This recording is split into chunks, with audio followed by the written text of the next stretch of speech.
The Pittsburgh Steelers continue their late season rejuvenation. They got their second consecutive win with Mason Rudolph at QB. They went on the road to the 12th man and beat the Seahawks 30-23. And you know what this win means? It means another winning season for Mike Tomlin. Hooray! Hooray! Let's go, Mike T. Let's go. Let's go. And not only is this another winning season for Mike Tomlin, but this is another game when the Steelers offense looks good. Ever since Mason Rudolph became the starting QB for this team, this offense, I don't even recognize it no more.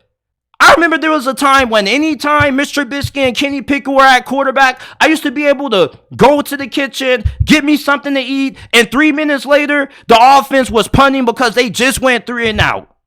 But with Mason Rudolph at QB, this offense looks completely different. They're taking shots downfield. They're getting George Pickens involved. Like, thank you to the football gods for blessing the Pittsburgh Steelers with the play that we've gotten out of Mason Rudolph the last couple of weeks. And Mason Rudolph has looked so damn good that you got people wondering if he may be the franchise QB for the Steelers. Now, I'm not going to go that far. Because listen, we've had a lot of Linsanity runs in the NFL this year. We had the Joshua Dobbs Linsanity run when he looked like a astronaut and then a couple of weeks later turned to an astronaut. You had Jake Browning who was playing pretty good and then he went up against the Steelers last weekend. He came back down to earth. You had Tommy DeVito and DeVito Sanity going crazy and we saw how that just ended. He just got benched. So I don't really have a lot of faith that this Mason Rudolph story is going to continue to last.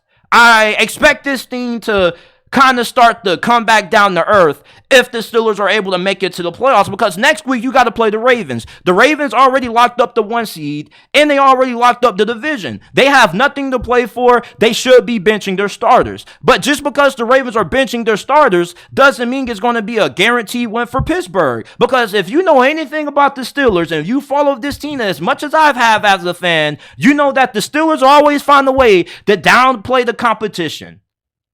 And the last time the Steelers had to play the Ravens at the end of the season in a must-win game to keep their playoff hopes alive, they lost to their second string. But Mason Rudolph, if he can sustain this level of play against Mike McDonald's defense and he has a good performance in the playoffs, then maybe I will view this more as just a feel-good story and I actually will take Mason Rudolph's chances of maybe being the savior at QB for Pittsburgh a little bit more seriously. Now, I'm not saying that Mason Rudolph can't do it. I'm just saying that I'm not about to get my hopes up because I've seen how these Linsanity runs have ended, and they've ended really badly. But for Mason Rudolph, he has a great team around him from a talent standpoint. You got George Pickens balling out. It's not hard to give George Pickens a damn ball. Just throw the shit downfield. I could never understand for the life of me why Kenny Pickett and Mitchell Trubisky couldn't give George Pickens more targets. He's getting more targets with Mason Rudolph at QB than he damn near was getting all season long. He got 9 targets in this game. He caught 7 out of 9 of them. Like, it's not hard to get George Pickens involved. I understood his frustration. It's like, look at your size. Look at your athleticism. Just because you look covered doesn't mean you're going to be covered if you're George Pickens. And then it's nice to see a quarterback who can finally hit accurate passes to wide open wide receivers. You don't know how frustrating it was to see Kenny Pickett overthrowing wide receivers who were wide open on 4-yard drags and Mitchell Trubisky overthrowing wide open wide receivers in the middle of the field and just missing wide open wide receivers completely, just overlooking them. So it's refreshing to finally see some good quarterback play in Pittsburgh. But you want to know what was even more refreshing? The performance out of the running game. Najee Harris, this is one of the first games I've watched him play in the black and gold where he looked like he was a first-round pick.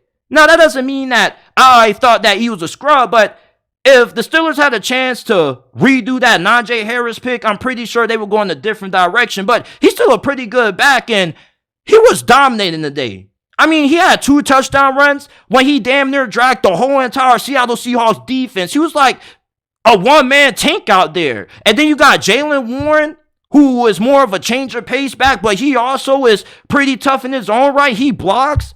He also can create a lot of yards after contact. This 1-2 punch that the Steelers have at the running back position has me really excited for the future of this offense, minus the quarterback position. The Steelers already have what they need to be one of the better offenses in the NFL. It's just that you don't have that consistency at quarterback. Now, can Mason Rudolph be that guy for you? I hope so. Because I'm tired of the Steelers playing musical chairs at QB, and Mike Tomlin doesn't really know too much about the QB position. He had no choice but to go to Mason Rudolph. Kenny Pickett is injured. Mitch Trubisky is garbage. You had to go to Mason Rudolph, and this is one of those opportunities for Mason Rudolph where he has to earn himself a lot of money. Hell, if he doesn't get the chance to be the starting QB in Pittsburgh, he may have the opportunity to at least compete for a starting job next year, or to at least be a backup, and maybe somebody ahead of him on a different team gets injured and he has a chance to take over. But Mason Rudolph right now, he definitely is going to make it a conversation of if Kenny Pickett, when he gets healthy, should be able to play. And there were already some rumors circulating around leading up to this game that Kenny Pickett was healthy enough to play, but they went with Mason Rudolph instead.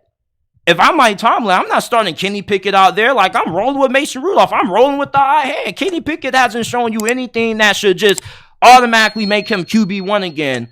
Just because you drafted him in the first round doesn't mean he should be out there starting again. He hasn't played up to the expectations that comes with being a first-round quarterback. And if I'm Mike Tomlin, being a defensive-minded coach, I'm not playing politics with this. I don't know too much about that side of the football anyway, so I'm just going to grow with the QB that looks the best right now, and that is Mason Rudolph. And when Mason Rudolph ends up eventually, coming back down to earth, if that happens, then you put back Kenny Pickett out there and see what he can do. But right now, you got to roll with the hot hand. It would be a stupid decision if Kenny Pickett is healthy, you starting him over Mason Rudolph with how well he's played. Now, yes, he did go against the Seattle Seahawks defense, and they make everybody look good. They don't really have a great secondary. They got talent, but they don't play up to the level of talent that they have. They got a pretty good pass rush. Like, the Seattle Seahawks are a really weird team to me because their defense has been bad ever since the Legion of Boom broke apart. And I don't know why, because it's never been a lack of talent. It's always just been poor coaching and just poor execution. But I'm not going to use this to try to discredit the performance that Mason Rudolph had, because this dude has been balling out, and I hope that it continues to happen. But what I'm saying is that before you call me a hater, I'm not hating. I'm just saying that I've seen these stories before when you got a quarterback come off the bench who starts balling out, playing good football, and then 3-4 weeks later, he goes back to reverting to his old self, playing like a bench warmer. I hope that isn't the case for Mason Rudolph.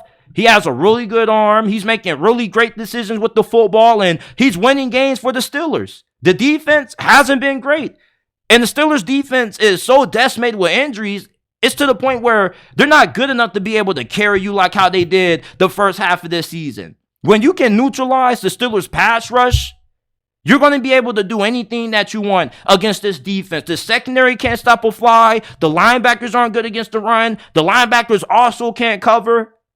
So unless the pass rush is able to get home, it's going to be difficult for the Steelers defensively to get stops. Even in this game, for the most part, they struggled. Geno Smith was making some big plays downfield, but they came up big when they forced that strip sack fumble on him late in the game in the fourth quarter, which eventually, to me, was the deciding factor and the Steelers walking away with that win, because they ended up, after that, getting a field goal, which put them up 30-20. Seattle got held to a field goal on their final possession, and that was ball game. So this was a really impressive game out of Mason Rudolph. He didn't throw any touchdowns, but the fact that the Steelers' offense is now being able to move the football downfield efficiently, and they're not going 3 and out, 3 and out, 3 and out, 3 and out every single drive.